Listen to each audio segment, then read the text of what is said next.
In today's video, I'm going to teach you how to move elements in Webflow. First, we'll begin by heading over to Webflow's website. Once you're there, you'll notice an option to get started for free. Go ahead and click on that. It's a straightforward process, great for those who are new to the platform or looking to get started without any initial financial commitment. Next, you'll need to create an account. You've got a couple of options here. We can either use an email and password or simply sign in with Google, which might make the process a bit quicker if you prefer not to deal with yet another password. If you choose the email and password route, make sure to create a unique and strong password to keep your account secure. Once you've got your account set up, you'll land on the home page of Webflow. Here, you want to select the site you're looking to work with. Keep in mind that loading times can vary, mostly depending on your internet connection and the speed of your computer, so a bit of patience might be needed here. Now onto moving elements. Select the element you're interested in repositioning.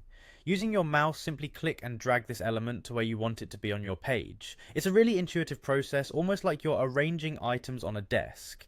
As you do this, you'll notice a settings panel appearing on the right side of the screen. This panel is super useful. It provides a navigation menu and shows the alignment details of your elements, offering you more control over the layout of your site. Once you're satisfied with the positioning of your elements and any other changes you've made, it's time to make these live. Head over to the Publish section of your dashboard, click on Publish to apply all your changes.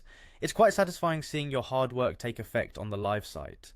Just one more step to go, you'll be prompted to click on Publish to selected domains. This ensures that your updates are reflected across all the domains you've specified.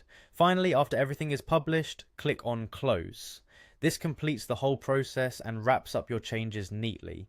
And there you have it, a simple and effective way to move elements in Webflow. With these steps, you can easily adjust your website's design to your liking.